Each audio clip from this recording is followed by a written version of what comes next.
Bienvenidos nuevamente todos. Hoy día nos corresponde ver la introducción al capítulo 3 del texto que hemos usado, que espero que todos ustedes lo vayan leyendo. Y vamos a ver solo la introducción y después nos vamos a detener un rato para compartir con ustedes alguna terminología que hemos estado viendo para que puedan comprender bien el significado de las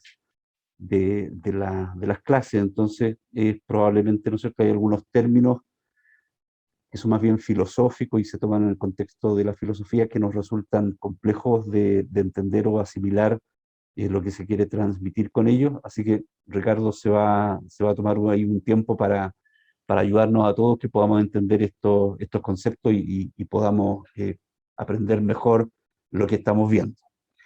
El resto del capítulo 3 va a ser tremendamente interesante porque ya en las próximas semanas vamos a tener un alto en las clases de politología. Vamos a tener el próximo jueves un tema que va a ser novedoso. No les voy a dar el tema para que puedan estar.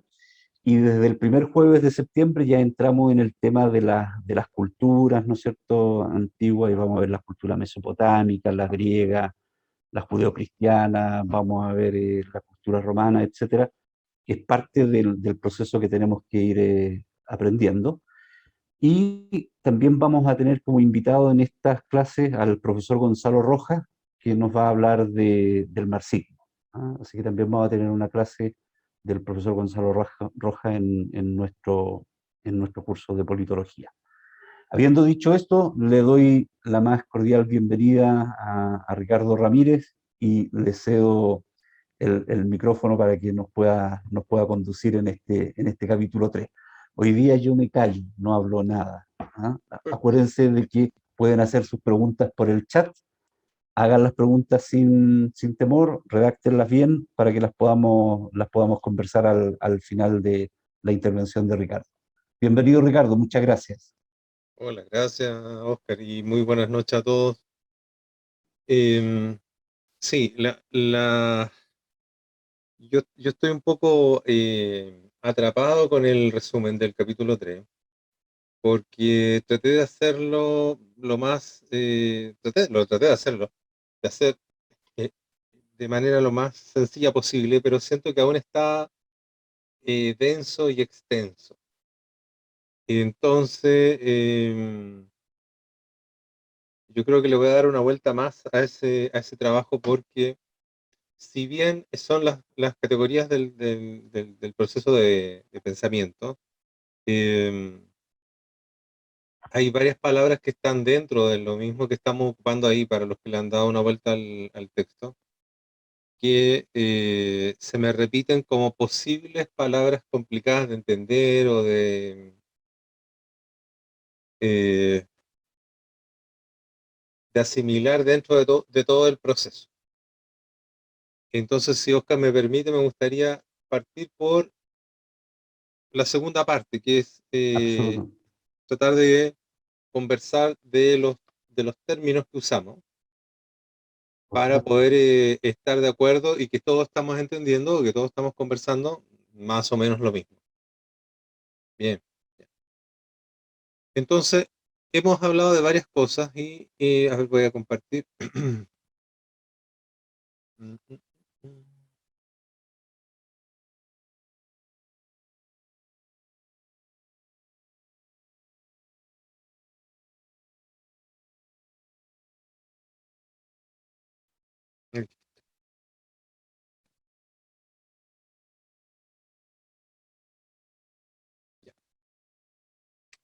Entonces, hemos estado hablando de varias cosas muy interesantes.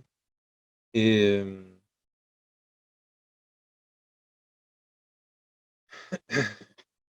y hemos tocado temas como son la metafísica. La clase pasada fue muy, muy, muy interesante porque tiene que ver justamente con este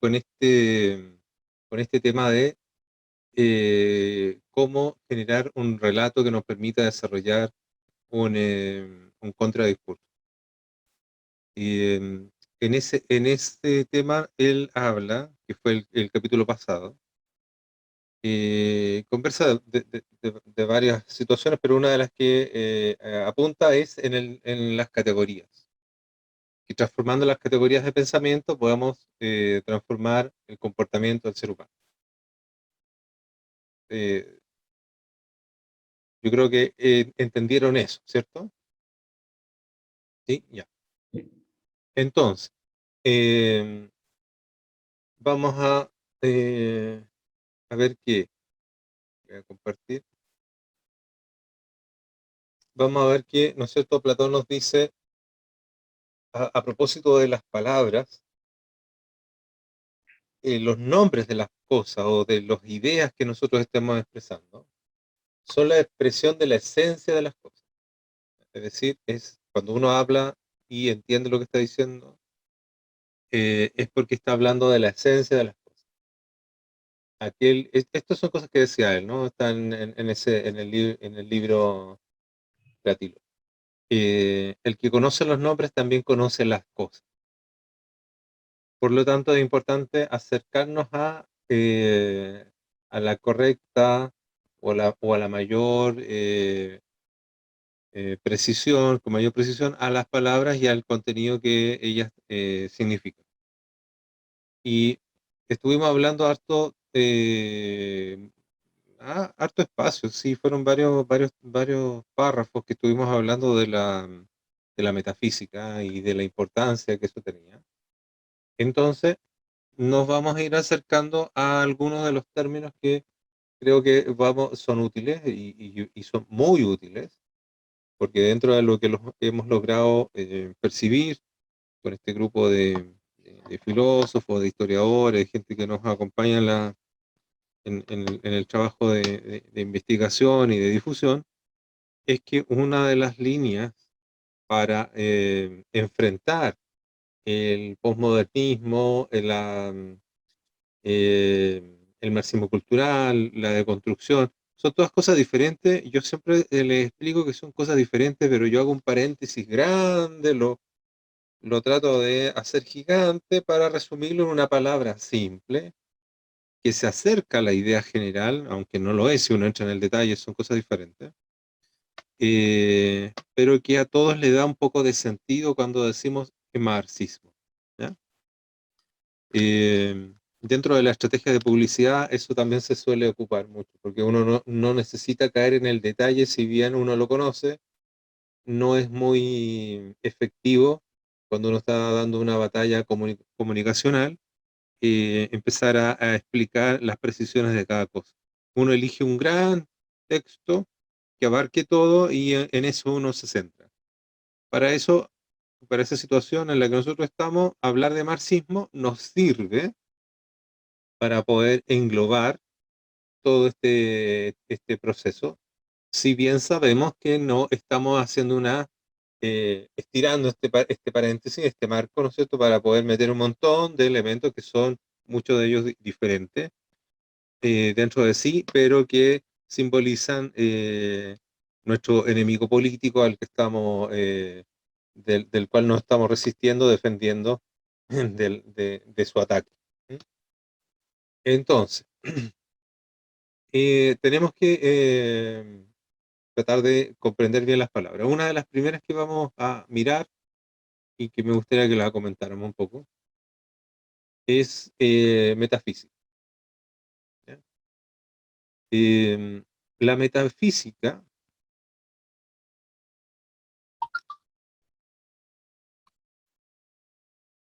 la metafísica es parte de la filosofía que trata del ser.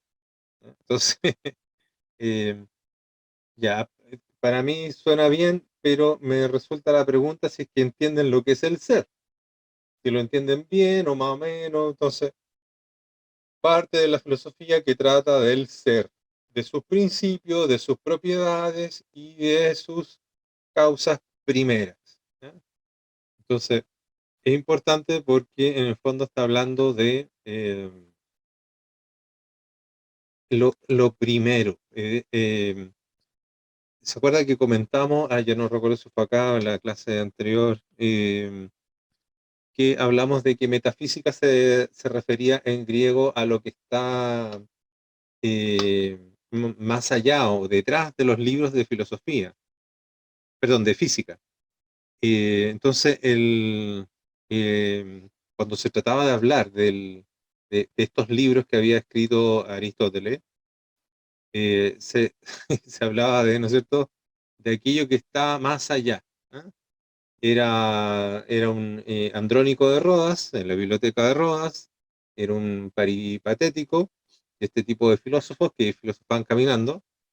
Cuando él ordenó los textos parte de los textos de Aristóteles, dejó los libros de física en la primera parte y los libros que trataban de la filosofía primaria los dejó más atrás.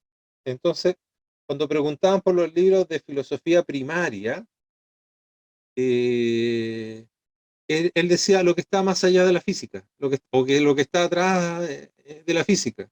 ¿Ya? Y entonces, eso que está atrás de los libros de física, o lo que está más allá, en la parte de atrás del estante de los libros de física, se terminó conociendo como los libros de metafísica, lo que está más allá de la física. Ahora, no es que él estuviese hablando de algo que esté más allá de la física.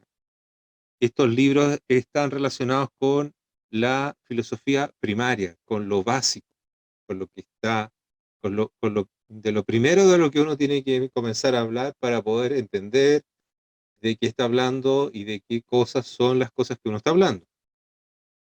Entonces, la metafísica, ¿no es cierto?, tiene que ver con eso, con las cosas primarias. ¿Mm? Entonces, la metafísica tiene dos temas principales que trata. El primero es la ontología, también a veces se le dice ontológico a la metafísica para no confundirse tanto. El problema es que la metafísica no solo trata el tema ontológico, que es la ciencia que estudia el ser en cuanto a tal, en cuanto a lo que es, digamos, sino que también estudia como segundo objetivo la teleología, que estudia los fines como causas últimas de la realidad, es decir, hacia dónde van las cosas y por qué van hacia ese lugar. Eh, entonces, la metafísica es considerada como la aiteología, que es la esencia de las causas supremas, es decir, lo primero, lo primero. ¿Se fijan? Y no tiene que ver con algo que esté más allá de la realidad, como la palabra suele sugerir, ¿no? Cuando se habla de metafísica, a veces uno también lo asocia, o sin querer o no, o porque también se le ha dado a veces mal uso, se asocia a el tema de algo de carácter esotérico, o de algo mágico, o de algo que está más allá del proceso de razonamiento, observación, análisis, etcétera. Y no es así. Esto es la base del razonamiento, con una diferencia que con los filósofos contemporáneos. La diferencia está en que todo este racionamiento se basa en la observación de la realidad. Se entiende, se presume dentro de este proceso de que uno puede acceder a la realidad a través de la experiencia, a través de la observación. ¿Ya? Eso hace una diferencia gigantesca que después la vamos a ver porque, es por así decirlo que el mundo se divide en dos. ¿Ya? Es un mundo gigantesco. Entonces, tenemos los,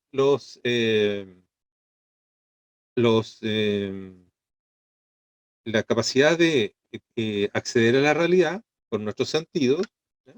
Y a través de estos sentidos yo observo eh, todo, calor, eh, mesa, silla, voy sintiendo la realidad, voy conociéndola, y desde este conocer un pedazo de la realidad, a través del razonamiento, intento buscar el orden que está debajo de eso, la esencia que está debajo de todo eso.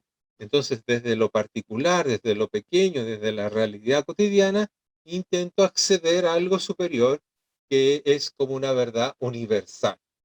¿ya? Es como intento entender el porqué de las cosas, pero parto de una mirada bien concreta, es decir, observando las cosas como son. Me observo a mí mismo, observo al otro, observo la vida, observo, analizo y voy razonando y eso me permite llegar, ¿no es cierto?, a ciertas conclusiones que siguiendo un método puedo ver si tiene lógica o no tiene lógica y de ahí viene eso que nos parece hoy día tan obvio, antes no lo era así. Es decir, llegar a la conclusión de que para que algo tenga valor tiene que tener cierta lógica, cierto orden, cierta sumatoria que no genere contradicción, entonces ahí recién uno dice, sí, eso tiene lógica. ¿Ya? Lo que no tiene lógica es que se disfracen de Pikachu y que anden bailando en la Asamblea Constituyente, eso no tiene lógica. Entonces, eh, quería hablar de este tema, pero igual surgieron palabras, ¿no es cierto? Como el ser, surgió otra palabra que era ontológico o teleología, eh, que no sé si las entienden bien o para poder comprender las frases la están resolviendo de una manera, no sé, pues, em, con algún fundamento previo o solo lo están tratando de deducir, pero a veces la deducción es correcta, no hay problema, pero esa duda me surge y me gustaría que pudiésemos ir avanzando en ir entendiendo todos estos temas para que cuando leamos una pequeña frase o ustedes la lean, ¿no es cierto? Tenga el correcto sentido a qué se está refiriendo. ¿Bien? Entonces, bueno, resumiendo, la metafísica es la rama de la filosofía que estudia, ¿no es cierto?, los componentes, los principios fundamentales de la realidad. ¿Ya? Los, los fundamentos de la realidad. Y eso involucra varias cosas, como les dije, que se entiende que uno puede acceder a ella a través de los sentidos. Si no, ¿cómo voy a estar definiendo que puedo eh, estudiar los componentes y principios fundamentales de la realidad? ¿Se fijan? Si yo asumo que no puedo conocer la realidad, entonces esto no tiene sentido. Y eso lo vamos a ver por qué. Porque después viene con el problema de Kant y después todo el cambio de la filosofía moderna y, y los actuales postmodernistas que van desconociendo la capacidad de conocer la realidad. Ellos van diciendo, no, no es que no se puede conocer. No, no, es que yo no puedo acceder a ella. Algo que parece tan obvio, ¿no? Pero ellos van generando esa concepción de que no podemos acercarnos a ella. Entonces es muy importante que entienda que estamos haciendo una definición que en algún momento va a entrar en pugna con otras miradas más postmodernistas, sobre todo. ¿Eh? Sobre todo cuando viene el mundo de la posverdad, de la posrealidad, etcétera, etcétera.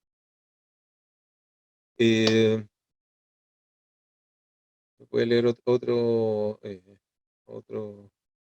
anunciado.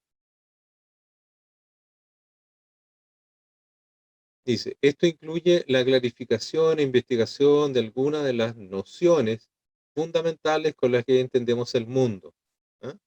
Como entidad, o sea, es la forma en que uno va descubriendo a través de la metafísica, como qué es entidad, qué es el ser, la existencia, el objeto, las propiedades, la relación, la causalidad, el tiempo y el espacio. Entonces, bueno, esto es más anecdótico, el término metafísica viene de lo que yo les comenté, de las obras de Aristóteles, y, y en la antigüedad, cuando se hablaba de metafísica, no se referían a algo así abstracto, sino que se referían a los libros que están detrás de los libros de la física. ¿Eh? Ellos ya lo entendían de esa manera, no lo entendían de una manera extraña.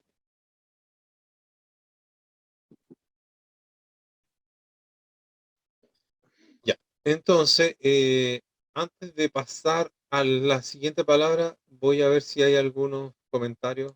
Si alguien, voy a mirar un poquito el chat a ver si se entendió algo o no, o hacia dónde está.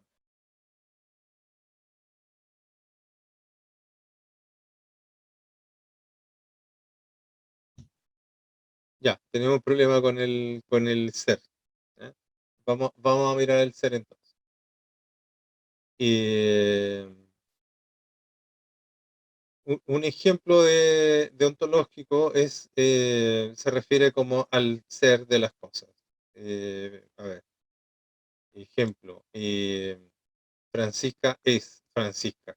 Pero ¿qué es Francisca? Porque Francisca no es solo eh, eh, carne y hueso, ¿no? Sino que además es algo que se mantiene. Porque si bien decimos, nosotros vamos cambiando, las células van cambiando, el hombre se va transformando, hay cosas que tienen que ver con, con el cambio de sustancia, va cambiando perdón, lo que no cambia la sustancia, lo que va cambiando es lo accidental, va provocando ciertas transformaciones. A pesar de todas estas transformaciones, hay algo que se mantiene. Y ese algo que se mantiene es eh, como es aquello que es el ser de las cosas. Y por lo tanto, la ontología, o lo ontológico, es aquello que estudia aquello que no cambia, aquello que permanece y sirve, ¿no es cierto?, para poder definir todo lo demás. Vamos a verlo enseguida. Vamos a la siguiente lámina. Em,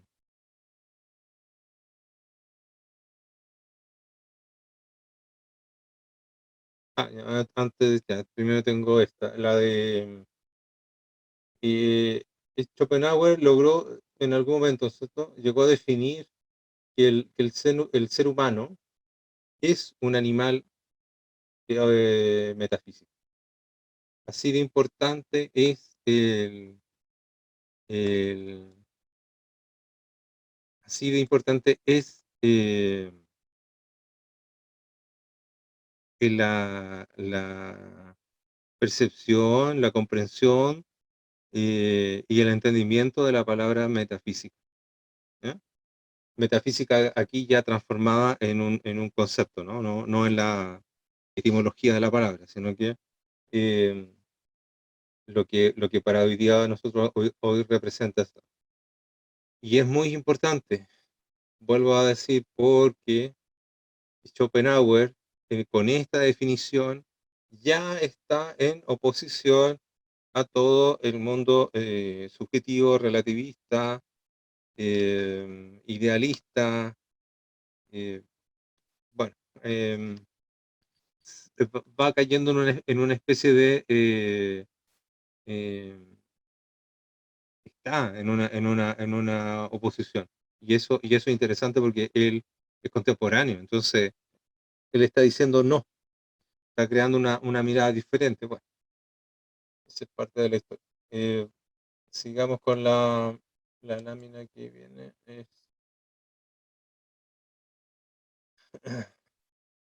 Bueno, antes de pasar, les quería comentar que los positivistas, que son los que vienen después, ¿no es cierto? Y que vamos a mirar ahí toda una cadena de pensamiento que termina en un mundo negativo. Ellos se oponían a esta definición de Schopenhauer, pero Schopenhauer al mismo tiempo se oponía a la definición de Kant. Entonces habían como dos miradas ya en ese momento. Eh, sí,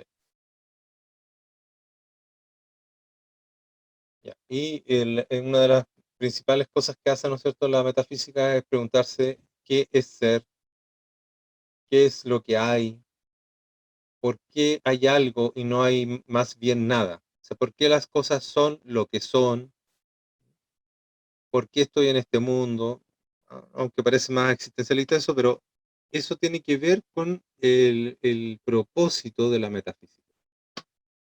Y son preguntas que son sustanciales. Bueno, ya vamos a ver qué es sustancia. Son preguntas que son sustanciales, pero que se intentan responder a través del pensamiento, pero no un pensamiento abstracto, desvinculado de la realidad, como lo que plantea, ¿no es cierto?, desde Descartes hasta Kant, y de ahí se continúa en una inmanencia en que solo el intelecto es capaz de resolverlo todo. No, esta mirada es una mirada en que intenta responder, obviamente usando el intelecto, pero conectado a la naturaleza, conectado a la realidad, conectado a la sensibilidad, conectado a la capacidad de sentir y apreciar el entorno. Porque de lo contrario terminamos en la otra área, en la área en que todo puede ser una construcción mental. ¿Ah? Y ahí terminamos en el otro problema, porque cuando decimos que la realidad no existe, tampoco existe la belleza, tampoco existe la verdad, tampoco existe el bien. Entonces es muy importante que en el fondo nosotros nos estamos apoyando, y eso es lo que leímos en el texto de la clase pasada, en una mirada metafísica.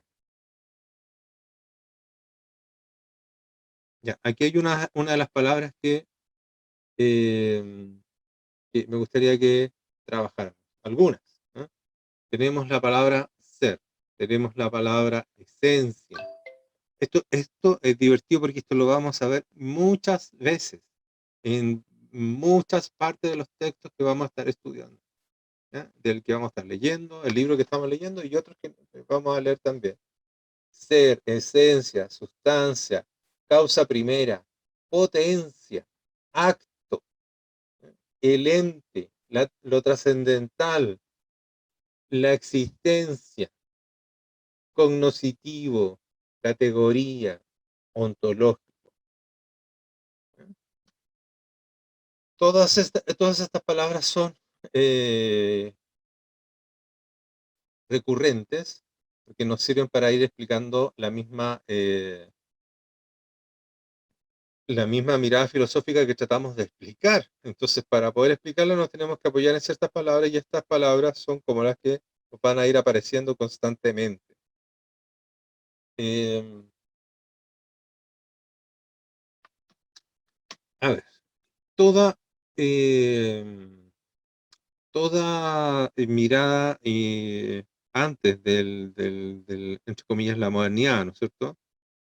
De la influencia que tienen los positivistas, los idealistas, los racionalistas, los escepticistas, que estamos hablando muy cerca del 1800, o sea, estamos hablando solo de hace 200 años atrás, que es la nada. Para el nivel humano es como ayer, fue un día de ayer. Eh, Todos ellos están trabajando en una mirada bien complicada, como les decía, de la realidad. Tienen un problema con eso y lo van a seguir teniendo durante mucho tiempo porque no pueden resolver ese vacío. Pero cuando nosotros empezamos a hablar de todas estas palabras, nos vamos a estar refiriendo, por así decirlo, de una mirada filosófica que está mucho más cercana y por lo tanto se entiende mucho mejor a una mirada realista de la vida. ¿Ya? Es una mirada filosófica realista. Eh,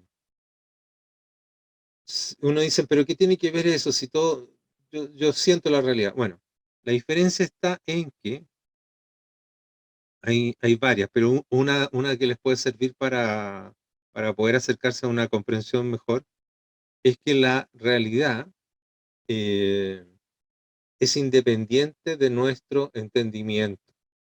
¿Ya? Es decir, la realidad existe a pesar de que yo no la entienda, a pesar de que yo no pueda acceder a ella o a pesar de que yo no pueda eh, sí, verla o sentirla, la realidad sigue existiendo. ¿Ya? esa mirada a entender la realidad es la que se mantiene desde la prehistoria hasta el 1800, que eso empieza a estar en cuestionamiento. Es decir, las cosas son independientes de mí, ¿ya? Eso cambia después. Y Descartes, ¿no es cierto?, primero plantea de que hay un genio, ¿no es cierto?, que, o sea, él se lo hace como un ejercicio, como una pregunta. Dice, ¿qué pasa si un genio me tiene engañado y todo lo que yo siento, todo lo que yo percibo es mentira y yo no puedo acceder a realmente a estar conectado con la realidad? Entonces no puedo estar seguro de nada, dudo de todo, nada existe. Eso es como escéptico, ¿no? Y termino diciendo, bueno, lo único de lo que yo puedo estar seguro es que estoy pensando y que estoy dudando, ¿ya? Y ahí empieza a construir toda una cadena de pensamiento que termina, ¿no es cierto?, después con Kant, en que el hombre y la realidad son solo sus percepciones. Es decir, yo nunca tengo acceso a conocer la realidad, es solo la percepción que vive dentro de mí, lo que me permite crearme una idea, una idea construida dentro de mí para entender que esta taza es dura, es fría, eh, tiene cierto peso, los músculos lo sienten. Todo eso es como mi mente que lo está creando, pero en realidad yo nunca me conecto con la realidad. ¿Ya? Eso viene con Kant y eso empieza a separar al ser humano de la realidad. Y el segundo problema es que lo empieza a separar eh, de la creación, ¿ya? Que ahí viene siempre viene con la letra chica, ¿no? Ese es su porqué final. Y en el fondo, si yo me desconecto de la creación, de la realidad, y me encierro en mí mismo, eh, caigo en una inmanencia y de ahí no salgo, ¿no? En esa inmanencia estoy solo, no hay Dios, no hay creación, no hay nada más que yo y todo lo que yo eh, imagine que estoy percibiendo. Entonces, nuestra mirada va a ser en esa línea, ¿eh? En ese, en esta, por así decirlo, en un realismo eh, ontológico de la realidad. ¿Mm?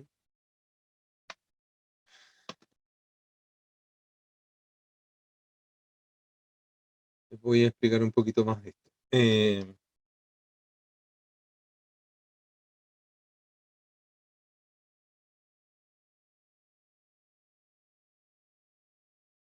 Yo creo que vamos a partir por mm, la más simple. ¿Se acuerdan que hablamos la vez pasada de las categorías? Ya, les voy a hablar un poco de las categorías. De esta palabra que está acá? Porque estas categorías, las categorías nos van a derivar en todas las categorías. Entonces, las categorías en filosofía es una categoría es una de las nociones más abstractas, es decir, una de las cosas menos concretas, un poco mucho más eh, difusas, de las cuales las entidades son reconocidas, diferenciadas y clasificadas. Eh, Acabamos de hablar de entidades, pero aquí estamos hablando de entidades como entes. Entonces, las categorías son una de las nociones más abstractas que en general por las cuales las entidades son reconocidas, diferenciadas y clasificadas.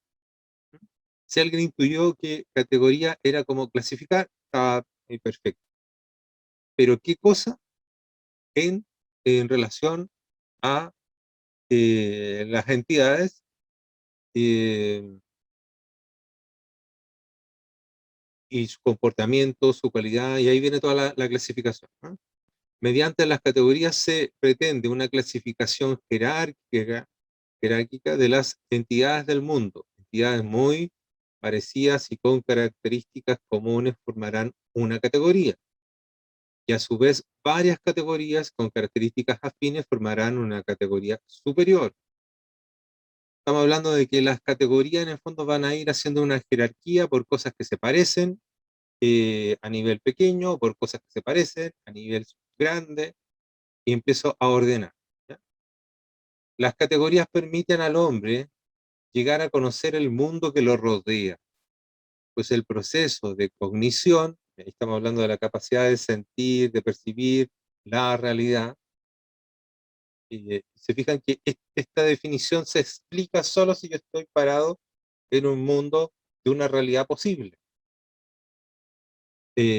Permiten al hombre llegar a conocer el mundo que lo rodea, pues el proceso de cognición de un objeto no es un simple acto mecánico mediante el cual la realidad se refleja en la conciencia del hombre, sino que es un proceso complejo en virtud del cual el conocimiento de lo singular, de la experiencia, se interpreta mediante lo general.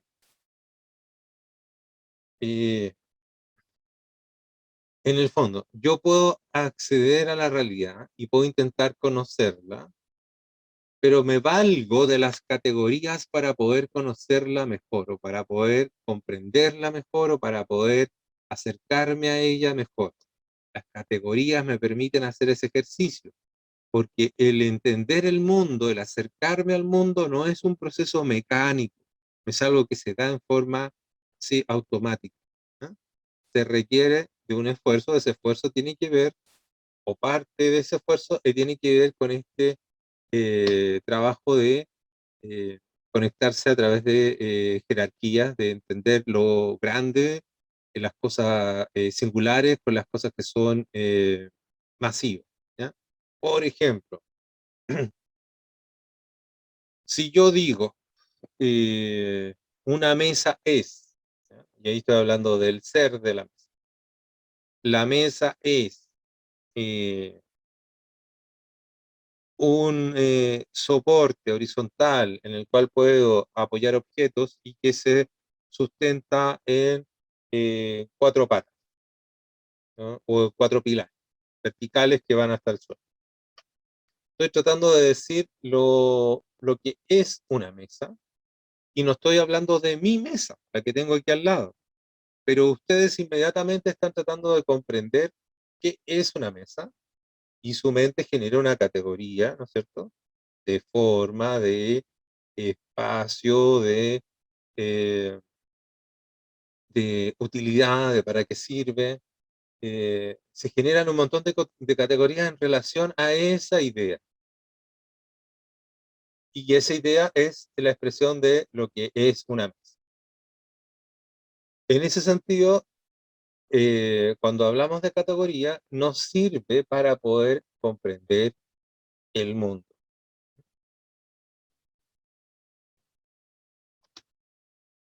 Y la gracia es que si yo les digo, mi mesa es qué sé yo, empiezo a caer en lo singular. Digo, mi mesa es de fierro, de color azul, no sé, y voy llenando detalles más precisos, empiezo a caer en lo que es singular y me salgo de lo que podría ser universal. ¿Ya? Y nosotros estamos buscando lo universal para poder entender el conocimiento. El conocimiento lo que busca es lo universal. ¿Ya? Lo particular también sirve en la medida en que me acerca a lo universal. Si no, es solo una anécdota, un accidente.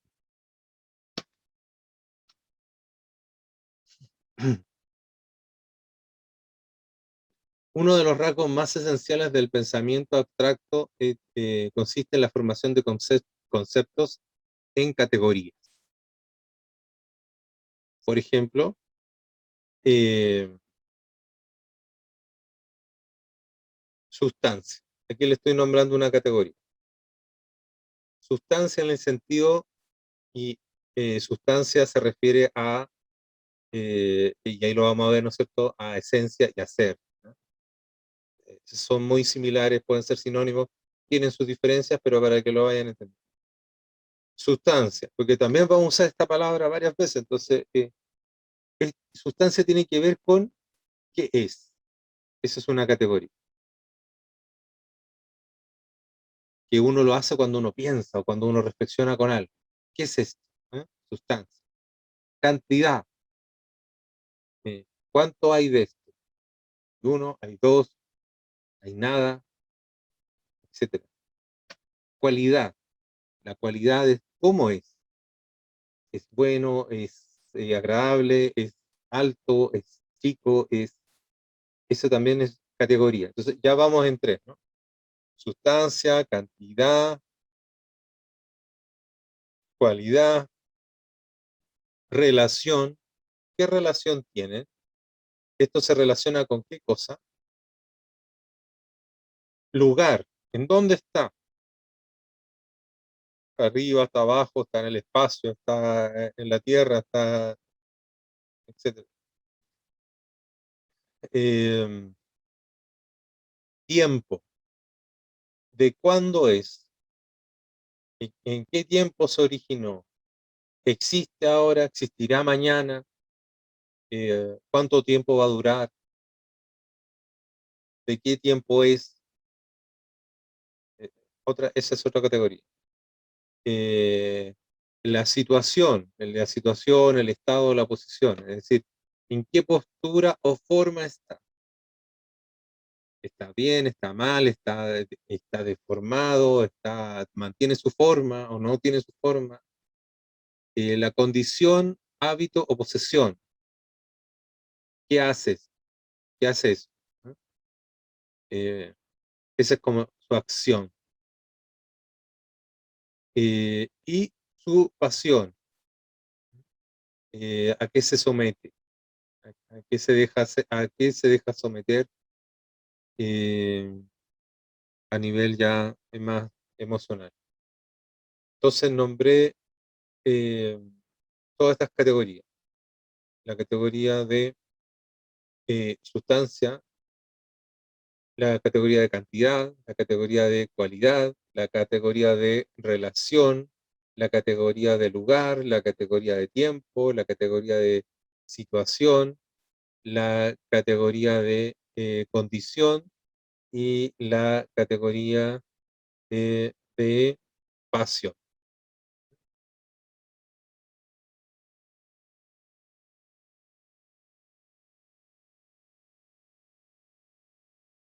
Eh, la de acción creo que me faltó, ¿no? La de acción es la que hace. Entonces, cuando hablamos la vez pasada de que en el fondo el proceso, a ver, voy a buscarlo para leerlo tal cual.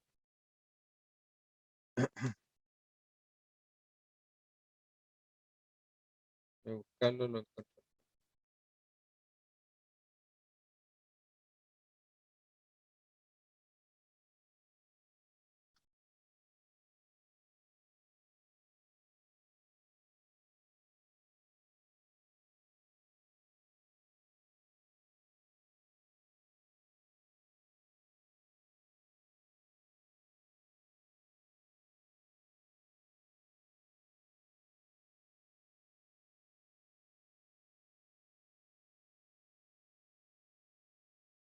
El capítulo 2.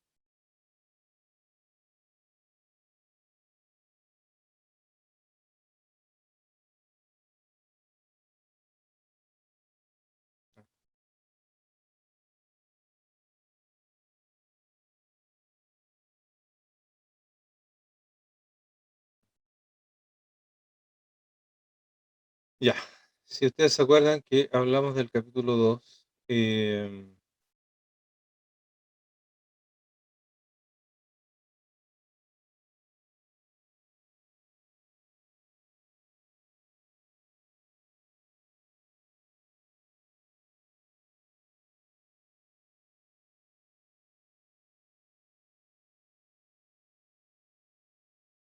aquí, dice, repitiendo, nosotros lo del libro que estuvimos leyendo la vez pasada, dice, el valor reconocido en las cosas, este es establecer en razón al criterio de bien y verdadera y verdad, definida como premisa por la creencia, ¿ya? Que el valor reconocido en las cosas es establecido en razón del criterio del bien y verdad definida como premisa por las creencias. Eso fue lo que leímos. Es la conformidad con lo concebido, por lo bueno y lo verdadero en las dimensiones metafísicas, aquellas que definen el valor y la validez y la legitimidad de las realidades humanas. ¿Se fija? Ahí metimos la palabra metafísica como si nada. Y después continúa. La razón de lo expuesto y lo significado tiene presente en el proceso del cambio real, de que el hombre implica la mutación y del entendimiento. Todo cambio efectivo de comportamiento en el ser humano depende de la previa modificación y entendimiento, pues este es el que orienta la voluntad. De esta forma, la clave del cambio sustantivo depende y deriva del proceso de desplazamiento y sustitución de las categorías metafísicas que en lo principal fundan el proceso de concepción y valorización de la realidad. Ya, y se los acabo de leer de nuevo. ¿Se entiende mejor esa parte del texto? ¿O todavía quedan espacios medio vacíos? Mucho mejor. Mucho mejor, ¿cierto? Porque en el fondo ya entendemos a qué se refería con categoría, ya sabemos a qué se refería con esencia, creo que nos falta entender un poco lo que es la voluntad, pero significa que si uno cambia estas categorías, la forma en que uno va a percibir la realidad a través de todas estas categorías, va a terminar generando un cambio en el comportamiento.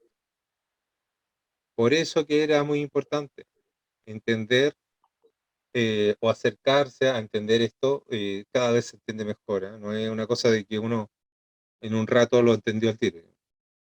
Pero la idea es que cada vez se va entendiendo razón. Entonces, en razón a lo expuesto, es significativo tener presente que el proceso del cambio real en el hombre, y estamos hablando, imagínense que estamos hablando de estos salvajes que salen a romperlo todo, a quemarlo todo, imagínense ese tipo de seres.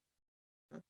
Entonces, en el caso, en la razón de los puestos, el significativo entender, de tener presente que el proceso del cambio real en el hombre implica una mutación en el entendimiento.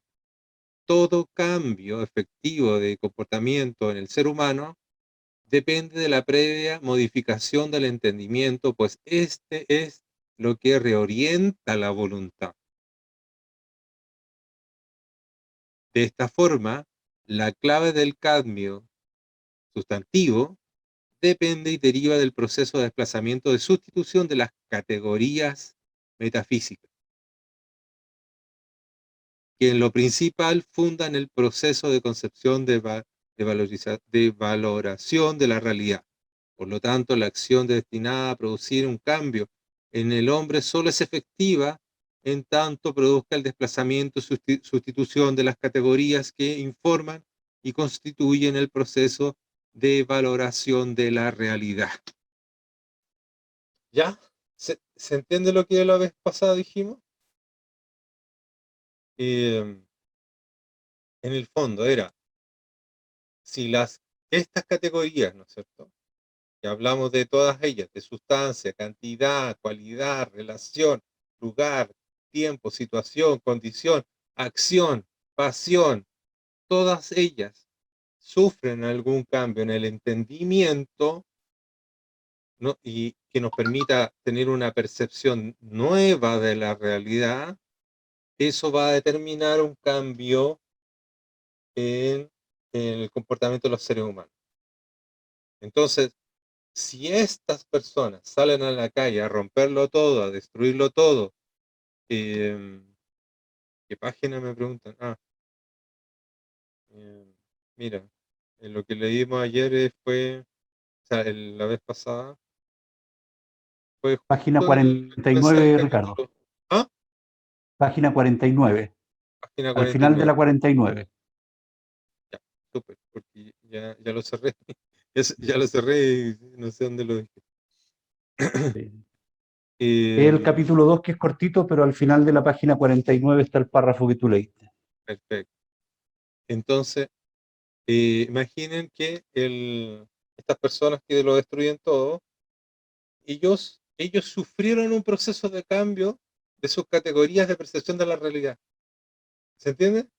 Si estos tipos salen a destruirlo todo, es porque su percepción de la realidad, de sí mismo, del entorno, etcétera, etcétera, etcétera, sufrió un cambio en sus categorías. Cuando tratan de entender, ¿no es cierto?, qué es las cosas, las sustancias, qué son. No, el ser humano no es nada. Oh, esto es, etcétera. ¿Y qué cantidad? ¿Cuánto hay de eso? ¿Mm? La magnitud, la cualidad, la calidad, la relación, el lugar, el tiempo, la situación, la condición, la acción. Todo eso ha sido cambiado para nuestro punto de vista, obviamente para mal. Y nosotros somos los que de alguna manera tenemos que intentar buscar hacer otro cambio. Por eso que está bien cuando se habla de discurso, porque discurso significa de cambiar el curso. Hoy día ya estamos en un curso que va en una dirección negativa. Necesitamos ir hacia otra dirección. Entonces, bueno, de esto quería acercarme un poco hoy día, porque sentí que no habíamos, como que uno habla, y pasa, y pasa, y pasa, y no necesariamente se está entendiendo todo. Me gustaría comentarle un poquito de sustancia, esencia, ser, antes de que pasemos a la otra parte. Sustancia se refiere al ser o esencia. Se fijan que son como sinónimos, pero después hay pequeñas sutilezas donde se aplican para hacer cosas diferentes, pero por ahora se puede entender como sinónimo. Se refiere al ser o a la esencia de las cosas. Entonces, cuando dice esto es insustancial, ¿ah? Cuando uno está leyendo, no, es insustancial. Esto, ¿qué quiere decir? Que no tiene esencia, que no tiene nada, hay un vacío, es solo como una especie como de cáscara, ¿no? Se refiere al ser o a la esencia de una cosa, entendida como aquello que subyace o que está debajo de las cualidades o accidentes. Accidente no es que tenga un accidente del auto, ¿no? Sino que se refiere a lo que cambia, ¿eh? A las pequeñas interacciones con el mundo, ¿no es cierto? Un accidente puede ser, por ejemplo, que tiene el pelo blanco y está con canas. Y algo cambió a lo que era antes, pero sin embargo sigue siendo la misma persona. Su esencia, su ser, su sustancia está ahí. Las otras cosas que son accidentales, que van cambiando, no tocan su sustancia. No sé si se entiende así, si lo logran entender con esa forma. La cual voy a retomar. Se refiere al ser o la esencia de una cosa, entendida como aquello que subyace o que está debajo de las cualidades o accidentes, la cual existe en sí, ¿eh? Existe en sí y por sí misma, y que les sirve de soporte, es decir, todo lo demás se soporta en esto. ¿En qué? En la sustancia, en la esencia, en el ser. En este sentido, se supone que una característica de la sustancia es que ésta puede permanecer igual al cambiar las cualidades que soporta. O sea, aunque lo externo va cambiando, la sustancia se mantiene. Por lo contrario, un cambio de la sustancia, si es que en algún momento llegase a cambiar la sustancia, es un cambio a otra sustancia. Es decir, ya es otro ser. Dejó de ser quien era y ahora es otra cosa.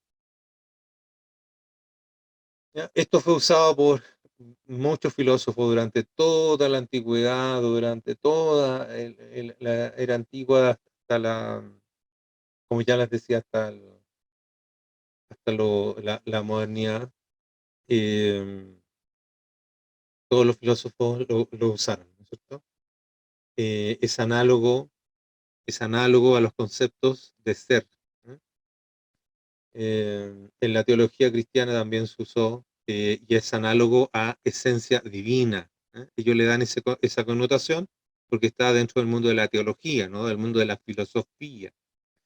Pero ellos también lo ocupan, o sea, dentro del mundo cristiano y teológico también se ocupa cuando hablan de esencia, pero se están refiriendo a algo divino, ¿eh? Algo que vive ahí siempre. Es uno de los conceptos doctrinales más importantes y centrales del desarrollo de la doctrina trinitaria. ¿Ya? Y dentro del mundo teológico se producen variaciones que no vamos a ver ahora entre los monistas y los pluralistas. No, eso no nos interesa. Eh, y el origen de la palabra. Y sí, yo creo que eso queda un poco. Si no, los voy a enredar con más ideas y con más. Y voy a cerrar acá. Ya, vamos a ir a la siguiente. El potencia y acto, ¿lo entienden? ¿Han escuchado hablar de potencia y acto? ¿No?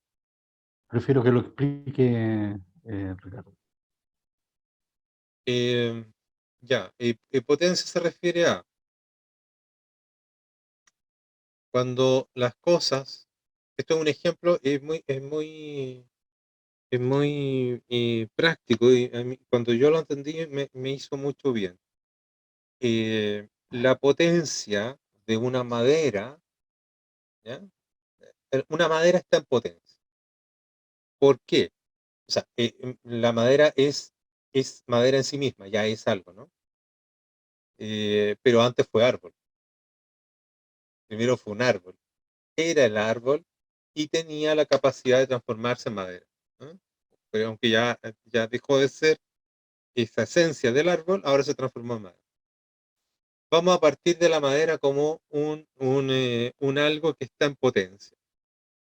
¿Está en potencia de qué? Se puede transformar en una mesa, se puede transformar en una silla, se puede transformar en cualquier cosa que uno quiera. Entonces está en potencia, tiene la capacidad de ir. Entonces, eh, la madera es potencia de, y aquí vamos a tomar el ejemplo de una silla, ¿no? Es potencia de transformarse en silla. ¿Ya? Cuando está en silla, cuando está hecho ya silla, y es la esencia de la silla ya está en acto. Allí recién está en acto. Es como que adquirió toda su forma, adquirió todas sus cualidades, se expresan como silla. ¿Ya? Y podríamos decir que estamos frente al el ser de la silla. La silla ahora es silla, ¿no? Antes era solo madera, que era potencia. Ahora estamos frente a una silla que está en acto. Y la silla está hecha ¿de qué? De madera, porque de ahí viene, ¿no? Es una madera. De eso era. ¿Quién la hizo? ¿Quién hizo la silla? ¿Quién hizo ese movimiento? Eso también es importante porque en filosofía también cuando se habla de movimiento, no se habla de que uno se mueve, ¿ya? Cuando en filosofía se habla de movimiento, solo se está hablando del cambio, la transformación de potencia a acto. Eso es movimiento, pasar de potencia a acto. Entonces, eh, surgen varias preguntas porque esto uno lo puede extrapolar a varias cosas. Bueno, pero imagínense que pues, se preguntan, bueno, ¿y quién hizo la silla? Bueno, la hizo un carpintero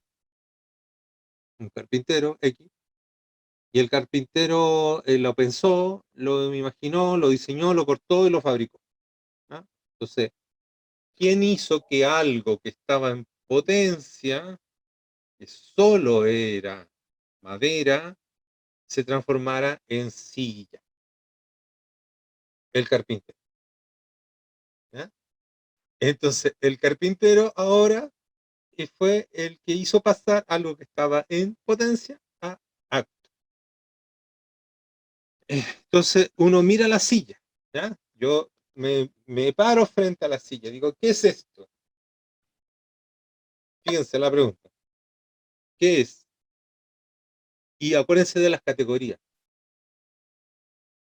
Primero puedo decir, es madera, una respuesta material, ¿cierto? Está hecho de madera. ¿Para qué sirve? Esa pregunta del para qué sirve, en el fondo es una trampa, porque en el fondo eso define al final lo que es, ¿no? Pero me puedo preguntar, ¿para qué sirve esto? Esta silla sirve para cocinar una parrillada, para, no sé, sirve para bailar cueca. No, sirve para sentarse, ¿ya? Entonces, mira, sirve para sentarse. Entonces, ¿qué es? Y ahí viene la pregunta, ¿qué es esto? Entonces, esto es una silla. Y la silla sirve para sentarse, o sea, eso es su naturaleza para lo que fue hecho. El ser de esta silla es que me sirva a mí o a cualquier persona para sentarse. Entonces, el ser de la silla es que sea útil para que las personas se puedan sentar. ¿Ya? ¿Quién lo diseñó así? El carpintero. ¿Ya? Y sirve para todos. ¿Y de qué material está hecho? De madera. Entonces, cuando yo veo una silla, pueden aparecer todas esas preguntas y obviamente surge la respuesta. Ahora, si uno extrapola esto, imagínense que los filósofos griegos están mirando esto, pensando esto, y de repente se dan un salto, ¿no? Dice, ¿y el mundo? ¿Y el mundo? No solo la silla, ¿y el mundo? ¿Quién hizo el mundo? ¿Para qué fue hecho? ¿Se fijan? Entonces pasamos de un plano que es súper concreto a un plano ya filosófico, en donde uno empieza y ellos intentan, ¿no es cierto?, darse respuesta a estas grandes preguntas. ¿Por qué estoy yo aquí? ¿Por qué estoy yo aquí como ser humano? Es como si la silla se preguntara, ¿no? Si la silla se dijera así, ¿y yo por qué soy silla? Bueno, porque el carpintero te hizo como silla, para que cumplieras esa función, para que sirvieras. Y tú ahora estás en acto, o sea, con la forma dada de silla. Si bien alguna vez tú antes fuiste madera, o en otro momento fuiste árbol, hoy día eres una silla y tu función es servir para que las personas se puedan sentar. Entonces, si estas preguntas, ¿no es cierto?, que se hacían los filósofos, las fueron extrapolando, yo me di un salto gigante, ¿ya? Pero era así de una cosa chiquitita a otra más grande, otra más grande, y pueden llegar a una pregunta súper super gigante, que era al universo. El universo. ¿Quién hizo el universo? ¿Por qué está hecho? Eh, ¿Pasó solo de la nada? Si es que ellos tenían la creencia que antes había caos, ¿no? Ellos hablaban de eso en su mitología, que es su primera expresión religiosa, digamos. Y decían, bueno, si antes había caos y después aparece el cosmos, un orden, ¿eso pasó solo? Entonces ellos se preguntan, ¿puede la silla pasar de madera a ser silla por sí solo?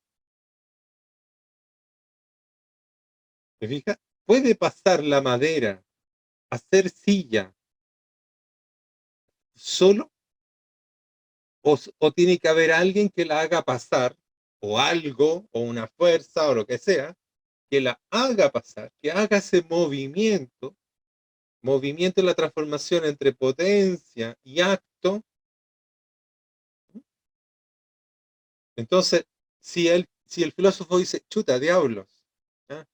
No veo cómo una madera puede transformarse en silla por sí sola. ¿Eh? No veo cómo puede cambiar eso por sí solo.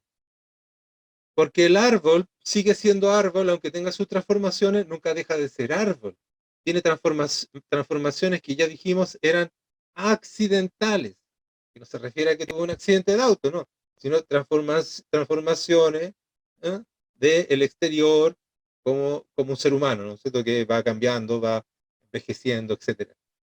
Pero su esencia de árbol se mantiene. ¿Ya? Pero cuando pasó de árbol a madera, eso no lo hizo solo. O peor aún, cuando pasó de madera a silla, eso tampoco lo hizo solo. ¿Ah? Hay un algo ahí que lo hace transformar, que lo hace cambiar, que hace ese movimiento. Entonces ellos se preguntan, ese movimiento, ese cambio, eh, se puede hacer solo, y ellos llegan a la siguiente conclusión. Yo estoy tratando de acercarme a lo que ellos piensan, ¿no? Eh, Ellos llegan a la siguiente conclusión. Nada puede pasar de potencia a acto sin un ser en acto. Es decir, nada puede pasar de potencia a acto sin un ser en acto. O sea, ninguna madera puede pasar a ser silla sin que exista un carpintero. El carpintero es en sí un ser que está en acto, que ya es algo, ya es. ¿Mm? Entonces, estoy tratando como de resumir esto ya, pero entonces, esta extrapolación de estas ideas, que ellos las van viendo, en la realidad, fíjense que todo este proceso de racionamiento nunca se aleja de la observación de la realidad. Ellos miran la realidad y la observan y la entienden. A diferencia de lo que vienen con los modernistas, que ellos razonan en la nada, aquí, sin conectado con la realidad, porque ellos dicen que no pueden observar la realidad. Bueno, estoy exagerando, pero a eso es a lo que al final llega. Eh, entonces, ellos extrapolan esta idea y dicen, ok, entonces, si nada puede pasar de potencia a acto sin un ser en acto, significa que lo que conocemos como universo pasó de caos, de la nada, a este cosmos por un ser en acto. Entonces llegan a la conclusión de que hay un algo que existe, ¿m? Mejor dicho, que es. Porque al final también llegan a la conclusión de que ese ser que está en acto ni siquiera existe, porque existe una segunda categoría. Primero se es y él es. ¿Eh? Entonces, es loco esto, porque uno lo puede asociar después a la mirada, y me estoy corriendo varios pasos, uno lo puede llevar a la mirada más teológica, en donde se afirma que Dios no existe, porque eso es una categoría inferior. Dios es, ¿m? Que es superior. Bueno, volviendo para atrás. Entonces, estos mismos griegos, terminan llegando a la conclusión de que tenía que haber, ¿eh? Un ser en acto para poder crear todo lo que nosotros conocemos. Y por lo tanto, si hay un ser en acto que terminó creando el cosmos tiene un orden, tiene una intención y tiene una naturaleza dada, tiene un porqué para cada cosa. Eh, y eso es solo razonando, pero sin dejar de mirar la realidad. Es decir, sin dejar de mirar aquellas cosas eh, con las que estoy viviendo, con las que me estoy rodeando. ¿Mm? Yo creo que, no sé si lo puede enredar más con más cosas. Pero vimos varias de estas. Si hay alguna que después no entienden o que les cuesta más acercarse a ella, le podemos dar otra vuelta más. Hay una de las palabras que siempre me provoca un poco de desconfianza, si es que se entiende o no, eh, que es realismo, porque a veces cuando hablamos de realismo, no sé si se está entendiendo bien. Entonces me gustaría también darle unos 5 minutos, creo que ya estamos por terminar, pero darle unos 5 minutos a esta palabra antes de que cerremos. El realismo, ¿no es cierto?, sostiene que el hombre, sostiene que el hombre tiene la capacidad de conocer. Eso es como fundamental. Yo creo que es lo más importante de la mirada realista, que el hombre sí tiene la capacidad de conocer la realidad. Nunca está diciendo que la puede conocer completa, no. Nunca está diciendo que la puede conocer toda, no. Pero que sí tiene la capacidad de acercarse a conocer. Eso es una mirada realista. ¿Entiendes? No es una foto, no es una ilustración. Cuando hablamos de realismo es mi capacidad de poder acercarme a la realidad. Eso es realismo. Entonces, cuando hablamos de que el hombre tiene que volver al realismo, y a veces hay gente que me mira y me dice, oh, pero es que la realidad es tan terrible. ¿De qué me está hablando? O no, pero es que ese movimiento artístico ya pasó. No, pues si estamos hablando de algo más fino. ¿Ya? Eh, el problema es, ¿no es cierto?, que nosotros nos estamos enfrentando a un mundo que viene del idealismo, que viene del escepticismo, y después todos los movimientos que son hermanos, primos hermanos del marxismo, eh, que se van separando de esta realidad, ¿no? El idealismo, el escepticismo de Descartes, ya en el discurso del método o en las meditaciones metafísicas, él empieza a sostener de que el hombre es solo pensamiento, que el hombre es solo pensamiento, que el hombre es psiquismo puro, eh, que ese psiquismo, esa cosa psicológica, es su sustancia. ¿Ah? Como que no hay algo más que lo que está en su cabeza. No hay un espíritu, un alma o otra fuerza que habite en él. Eso viene de Descartes, ¿no es cierto? Entonces, y van desarrollando toda una cadena de pensamiento que nos terminan alejando de la realidad y encerrándonos en que la única forma de entender el mundo es aquí, sin conexión con nada más. Y genera una especie de fundamento de la realidad humana contemporánea, hasta el día de hoy. Porque los postmodernistas, los deconstructivistas, los neomarxistas se apoyan en esto, en esta mirada que se desarrolla, ¿no es cierto?, con Descartes, con Kant.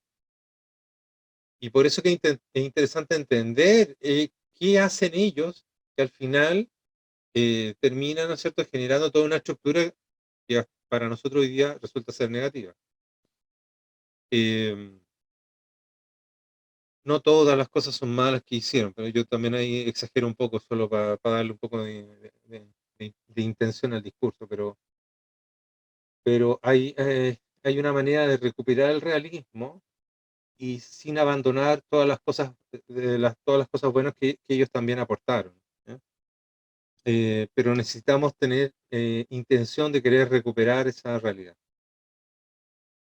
Eh, bueno, el idealismo es una de las familias filosófica, o sea, una gran familia, que afirma que la primacía de las ideas o incluso que estas ideas existen sin necesidad del hombre.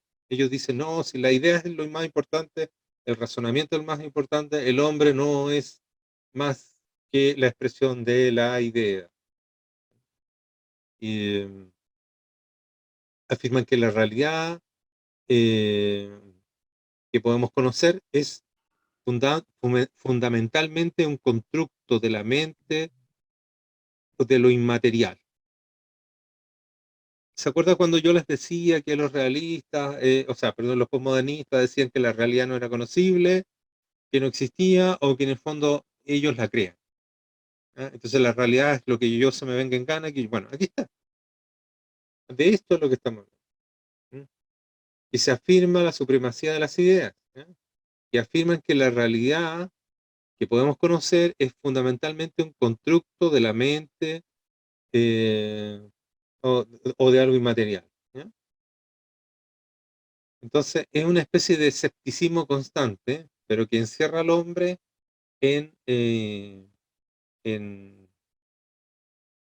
solo en sí mismo. Y eso después se vamos a poder darnos cuenta de que eso lleva a una dirección muy, muy negativa. Eh, eso, ¿ya? Porque no quiero enredarlo con más cosas, yo creo que ya hablamos mucho, pero porque podemos empezar a seguir definiendo más cosas, pero yo creo que nos vamos a... Las pocas ideas que logramos captar se van a empezar a diluir. Dejémoslo hasta ahí. Oye, muchas gracias Ricardo. La verdad que ha sido tremendamente clarificador los términos que tú nos has ayudado a entender. Mira, Macarena Galilea tiene una pregunta, está levantando la mano. ¿Te parece que respondamos algunas preguntas que de esta Sí, por manera? favor. Ah, y aquí llegó mi amigo Jorge. Sí, Jorge, ahí. ya le vamos a tirar un pase también porque ya, ya Sí. estoy que me quedo afónico. Está camuflado Jorge. Sí. Ya, qué Ah, bueno. adelante, Macarena. Adelante, Macarena. Ya. Oye, gracias Ricardo, súper interesante y sobre todo que has tratado de explicar en sencillo algo que yo entiendo que es muy difícil, digamos, ¿no? No, te quería preguntar si estoy bien en mi pensamiento, pero a mí esto por ejemplo, me hace me calza con lo que está pasando ahora de la ideología de género.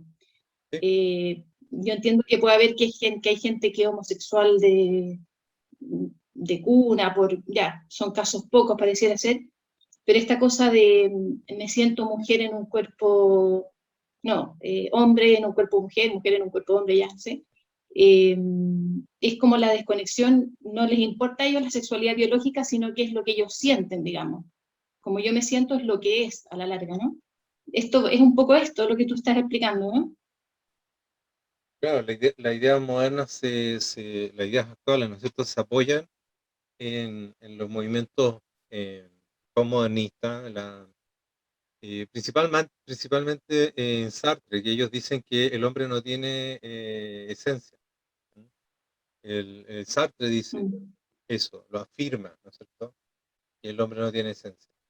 Entonces, si el hombre no tiene esencia, eh, significa que puede ser cualquier cosa. Y eso que parece absurdo, que nosotros o sea, es que es difícil no reírse frente a eso, pero estamos viendo que es algo duro, que es algo terrible, porque está afectando no a personas mayores que en el fondo ya que quieran hacer con su vida filo, cuál es el problema, pero que se están metiendo con personas que son niños, ¿no es cierto? Y eso está afectando toda una estructura de la sociedad cuyo objetivo es ese, poder destruir los valores de, la, de nuestra civilización. Sartre es el que afirma que ha apoyado, ¿no es cierto?, apoyado en otro pensamiento existencialista, incluso en Heidegger, afirma, ¿no es cierto?, que el hombre no tiene esencia. Y desde ese lugar, los postmodernistas agarran todo eso y entonces hoy día dicen, no, la mujer no nace, se hace, y el hombre no nace, se hace, entonces podemos crear el hombre que se nos venga en gana, etcétera, etcétera, etcétera. Se agarran de esa idea, eh, la toman como bandera de lucha y les sirve a ellos para ir provocando un colapso en la estructura de la sociedad, que ese es un objetivo. Eh, sí. Claro, impresionante, porque estamos en infinitos sexos ahora, no sé cuántas categorías de sexo ya se han definido, y esto cambia el lenguaje también, les, bueno, es como una... Ya, pero no, eso era, muchas Sí, gracias. sí, es que, mira, lo vimos la vez pasada, creo, no sé si Sí, alcanzamos a pasar por ahí, pero Sartre decía, ¿no? Que la libertad para ellos, o para él, mejor dicho, es un fin en sí mismo. Esto lo está diciendo Sartre, amigo del Che Guevara. Acuérdense que les mostré esa foto fumando, tomándose un ron junto con su amigo Che Guevara, o sea, marxista. El tipo era tan marxista que dijo, mejor que no voy a firmar por ningún partido político para que la idea de intelectual se mantenga al margen de las corrientes políticas. Entonces él se vende como un intelectual neutro, pero en el fondo es marxista. ¿Eh? Y una de las cosas que dijo, ¿no es cierto?, fue el, que la libertad para él era un fin en sí mismo, ¿eh? No un medio.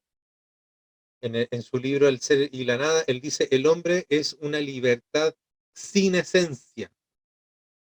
¿Ya? Y ahí viene todo esto de lo que estaba hablando. Entonces tú le dices ¿cómo le dicen ahora? Progre, le dicen. Tú le dices a un progre, bueno, defíneme qué es mujer, qué es ser mujer. Pero dime lo que tú queráis, pero dime qué es ser mujer. No te puedo definir qué es ser mujer. Porque si te define qué es ser mujer, él cae en su trampa. Porque le está dando forma. La cosa que sea. Pero si le da forma, cae en la misma trampa. Entonces, si tú le dices, ya, defíneme, dame tu definición de mujer, cualquiera, dámela. Yo la aprendo. No, no puede caer en ese error, se tiene que mantener en esto de que el ser humano es un hombre sin esencia, ¿no? Y sin esencia, eh, porque, ¿no es cierto?, no hay un Dios para darle un orden, no hay un algo que le permita que los seres humanos tengan una naturaleza dada. ¿Eh? Entonces, de ahí viene esta cosa de, de esta locura, en que si viene un tipo y dice yo hoy día quiero ser jirafa y se cree jirafa, pero eso va degenerando la sociedad, la va destruyendo. Y que ese es su objetivo final, yo creo. ¿Eh? O sea, no es que en el fondo ya cada quien que se le venga en gana. O estos tipos que se creen, tienen 50 años y se creen niños de 7. Entonces, no me acuerdo en qué país estaban aceptando eso. Eh, pero no tiene lógica. claro. Bien, pues muchas gracias. No veo, Oye, no veo a lo preguntas. mejor Jorge quería comentar algo. Ah, sí, bueno, a ver, Jorge. No, nada especial, muy interesante esto de categorizar, porque bueno, también nos da un lenguaje mucho más rico para entender ciertos puntos, ¿no? Donde la izquierda nos lleva una delantera de años, tenemos que recuperar ese tiempo donde estábamos trabajando, creyendo hacer las cosas bien y bueno, ahora tenemos que recuperar ese tiempo, que no es perdido, sino que es un tiempo donde estábamos levantando el país en las veredas que uno siente, ¿no? Así que agradecido por eso, Ricardo, de Oscar. Así que vamos a continuar ahí la lectura de este interesante artículo. Excelente. Gracias, Jorge. Oye, hay una pregunta que la podríamos plantear como un desafío luego de la explicación de Ricardo. A ver qué nos dicen ustedes, porque plantearon ahí una pregunta que la hicieron antes de la explicación de Ricardo, pero veamos qué entendimos. Y alguien preguntaba, ¿un animal, una planta, es un ser o tiene un ser? ¿Qué dicen ustedes? Abran los micrófonos y contesten lo que deseen. Y le vamos a pedir a Ricardo que nos aclare después de que nosotros comentemos. Yo digo que tiene un ser porque produce fotosíntesis y produce ciertos fenómenos que se producen en la planta. No tiene un ser, pero es un ser vivo porque produce fotosíntesis y no sabe que la planta se regenera, cambiando de color la hojita. Tú dices que es un ser. ¿Sí? Bien, bien. ¿Alguien opina lo contrario de Francisca?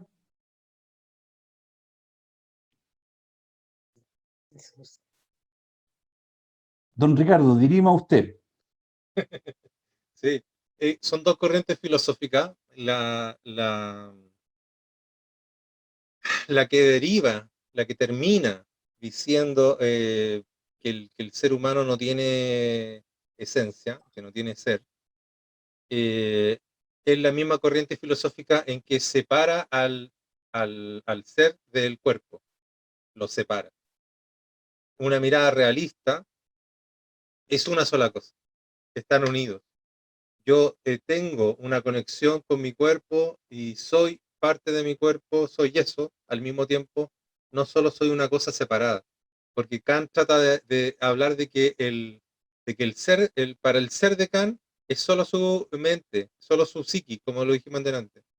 Entonces yo podría cambiar de cuerpo y seguir siendo yo, entre comillas, ¿se entiende? Entonces yo, como yo, tengo un cuerpo, ¿ya? Y esa mirada, que él la expresa y que en el fondo es la que de alguna manera hoy día está hegemónica, deriva y termina por varios procesos en que al final puedo llegar a la conclusión de que no tengo esencia. Entonces, si no tengo esencia, yo puedo decir que soy mujer. Si no tengo esencia, porque estoy desvinculando. Sí, pues la pregunta había sido si una planta era ser, ¿Sí? pero una Y planta tú no lo es ser contestaste muy entonces. bien. Tú lo contestaste bien. Para nosotros lo contestaste bien. Alguien decía, Oscar, que alguien, yo no sé, no vi el chat, pero que decía ¿Es que él un ser estaba o tiene separada, ¿no? ser? Exacto. Claro. Sí. Pero es un ser. ¿Estaba Es, bien, Francisca? está Ah, bien, pues. ya. Sí. Ahora, ¿Qué una nos dice? pregunta. ¿Puedo hacer una pregunta? Eso, Por supuesto. esencia, acto, y que dice que tiene que haber un ser que es el que está sobre esto, que es que en el fondo ellos niegan a Dios porque no habría este ser el carpintero, digamos, ¿no es cierto? El árbol, la silla, el árbol a la silla, el carpintero al medio, qué sé yo. Y en el caso del hombre, esencia, acto, ¿por qué no? O sea, potencia, acto, ¿por qué se descalifica a Dios ahí? ¿Por qué este ser superior que no entendí esa parte?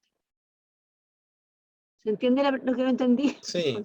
¿Por qué se O sea, el descalifica? carpintero, ¿por qué el carpintero no se puede reproduce en en el ser humano? Porque ellos no creen, o estas corrientes filosóficas no creen que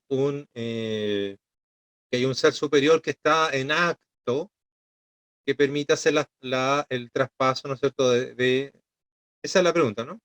Sí, entonces, Bien. ¿cómo se hace, cómo se produce el ser Bueno, humano? todo parte, todo parte, y siempre echamos la culpa a Nietzsche. No, no es antes, pero todo, todo parte es un proceso lento, ¿ah? De sumas de ideas. Primero está Occam, y él ya era nominalista en la época de la escolástica, 1300 por ahí.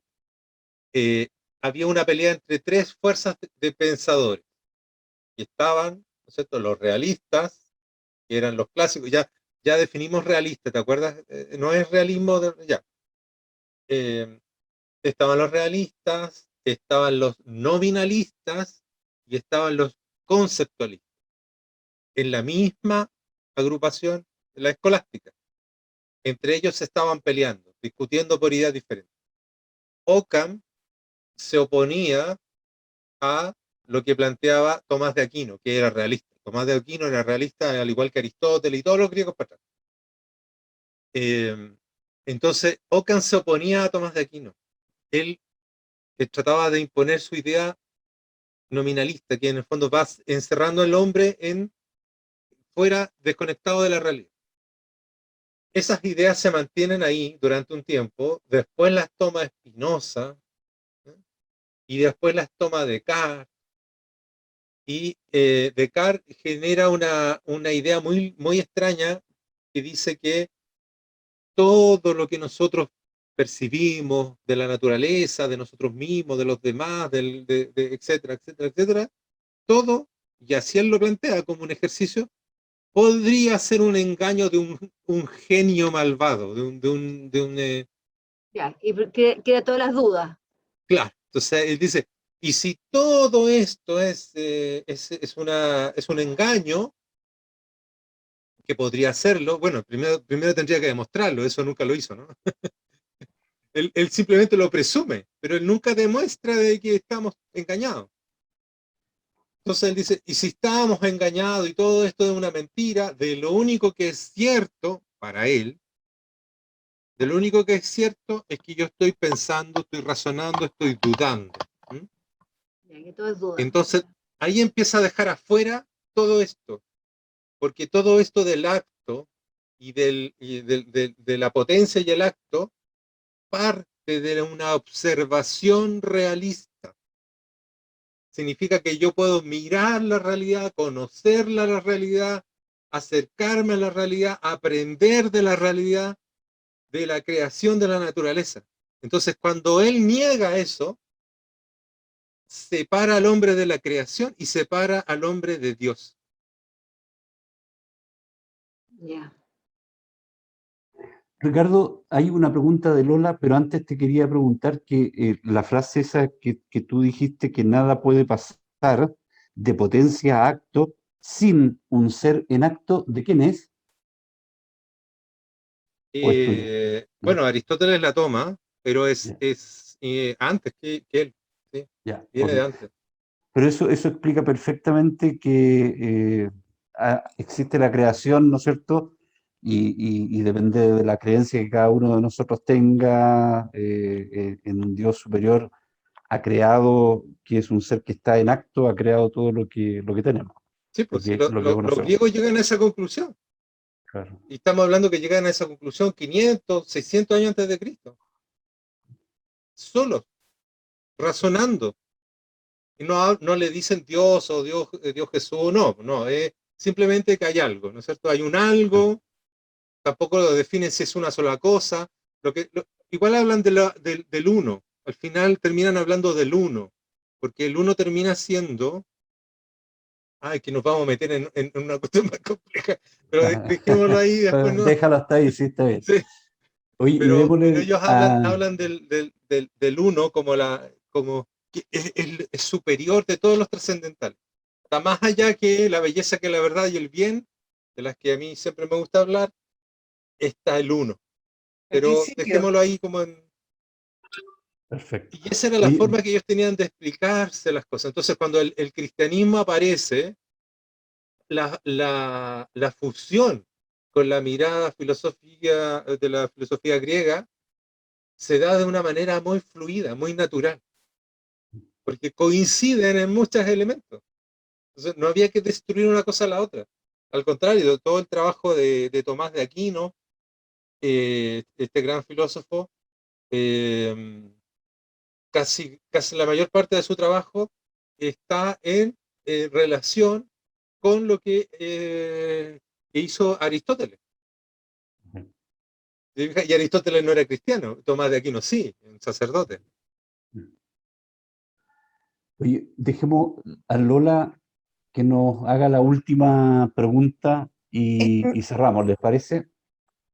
Mira, Adelante, Lola. ahí me estoy arrancando un poco, pero después de toda esta descomposición que producen ciertas de estas ideas, ¿ah? En la juventud, cómo se utiliza, cómo ha sido utilizada la juventud, ah, psicológicamente esta gente en algún momento llega a sentirse destruido, llega a reconocer que estuvo equivocado, porque esto debe generar, debe generar algo delicado. O siempre permanecen en ese estado, siguiendo estas doctrinas, ¿cierto?, de filósofos como que tú nombrabas, Sartre. Es muy delicado, ¿no? Sí, sí, yo creo que al ¿Hay final algún momento que hará clic? no sé si eso pase. Lo que Ya, lo que sí creo que pasa es que el vivir sin tener nada más a qué aferrarte en la vida, es es decir, muy triste. yo creo que te termina enfermando, yo creo. Mm, Yo creo que te provoca un vacío interno tan grande que te va a terminar enfermando de otras cosas. sí. Eh, no he tenido la experiencia de hablar con gente de ese mundo, o sea, de estar en contacto con ellos, saber qué le está pasando, no sé. Mm, Solo lo que puedo imaginar o intuir, pero me imagino yo que debe ser algo complicado, muy ¿ah? bien como cercano a enfermarse Sí. internamente. Mm. Gracias, Ricardo. Surgen esas ideas. Sí, sí, no, muy bien. Yo Sí. también pensaba lo mismo. ¿Puedo hacer una observación? Sí, Pedro, Marco? adelante. Bueno, lamentablemente una parte de creencia tenemos. Yo creo que la mayoría de esta gente no sabe nada de nada. Solamente se dejan guiar por estos líderes que algo saben que tiene su doctrina, pero la mayoría, esta gente que está en la calle, que reclama contra todo, ellos están, la intuición que tengo yo que ellos están reclamando por más cosas para ellos, pero no tienen ni idea de una ideología, de una doctrina. Estoy hablando de la gente común, del pueblo, por decir así, que lo apoya a ellos. Sí. Ellos no saben nada de esto. No, esa es mi impresión. Sí, sí, es que no se necesita saber, Pedro, porque lo que se necesita es sumarse a una categoría de pensamiento. Y Exacto. ellos, lamentablemente, sin entender, se han ido Exacto, sumando a sumarse a las un líder. categorías de pensamiento. Por ejemplo, ellos ya repiten, ¿no es cierto?, que una de las cosas más simples, digamos, que la belleza es subjetiva. Y ellos no están reclamando porque la belleza sea subjetiva, porque ellos ya la dan por hecho. ¿Te fijas? Entonces significa que esa categoría de pensamiento ya penetró en su mente, ya está metida ahí. No necesitan Eh, pensar ni reflexionar. Ellos simplemente están viviendo esa verdad. Y perdón, es que para ellos ni verdad es creerle a alguien nomás porque no tienen idea. Nada más. Me refiero no a la gente pensante, que yo sé que hay gente que los guía a ellos, que son ¿sí? sus líderes, pero esas personas guiadas, la mayoría no tiene idea de nada y obviamente fueron convencidas con algo, no sé, un premio, un regalito, cualquier cosa, pero no tienen idea. Si Ya, uno a con lo ellos que no tú te puede refieres es que esas personas, dependiendo, cambiando el líder, cambiando la moda, también podrían cambiar. así es, porque no tienen idea. Ojalá sea así. Ojalá sea así. Sí, los Bueno, líderes son los que saben, pero ellos no saben nada. Esa es mi impresión, lo que yo veo. No saben Ojalá nada. sea así. Ojalá sea así, pero Sí. muchas gracias a todos. Tenemos que cerrar, ya son las 22:22. Se nos ha pasado volando esta sesión. Les agradecemos a todos ustedes por haber estado atentos, por las preguntas, y agradecemos a Ricardo por habernos aclarado todos estos términos que nos ayudan sin duda a mejorar nuestra comprensión de los temas que estamos revisando. Así que los esperamos el próximo jueves. Vamos a tener un tema distinto, vamos a hacer una pausa en lo que es politología. Vamos a tener una persona invitada que nos va a venir, va a conversar acerca de esta mezcla entre política y religión, así que va a estar muy interesante para que lo podamos revisar el próximo jueves. Así que los esperamos. Muchas gracias a todos. Muy buenas noches. Que no se vean Buenas noches. afectados por la lluvia. Cuidémonos el fin de semana. Y aquellos que están matriculados en politología, arte y cultura, nos vemos el sábado a las 5 p.m., Ricardo. A las 5. Sí. A las 5 p.m. Y los que están en el curso de político a las 6:30 el sábado con el profesor de historia Gonzalo Rojas. Así que estén ¿Nos muy podrían bien. explicar un poquito de qué se trata ese curso del sábado en la tarde? Sí, sería Es- interesante. Mire, está en el chat. Yo no sé, Ricardo, si quiere hacer un minuto de explicación a Patricia, aunque El curso el de politología. de politología, arte y cultura, el objetivo es tratar de entender cómo es que a través de la cultura y principalmente del arte, las ideas de constructivistas fueron atacando a nuestra sociedad. Porque, como bien decía Pedro, las personas no se dedicaron a leer, no es que cambiaron filosóficamente y dijeron hoy día pensamos esto, leí esta otra cosa y ahora pensé diferente. No, la sociedad ha sido bombardeada a través de la cultura, esa cultura se ha transformado en moda, mejor dicho, en la idea hegemónica, en donde todos tienen un mismo discurso. Hoy día también se suele decir como lo políticamente correcto, pero es una frase muy extraña. Pero se refiere que hay una idea hegemónica que se ha impuesto en la sociedad.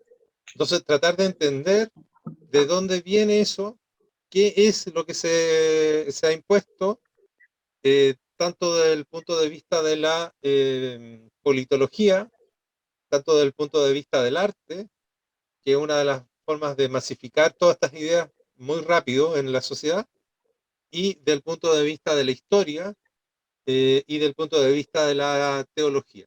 Entonces son 4 profesores que tratan este tema.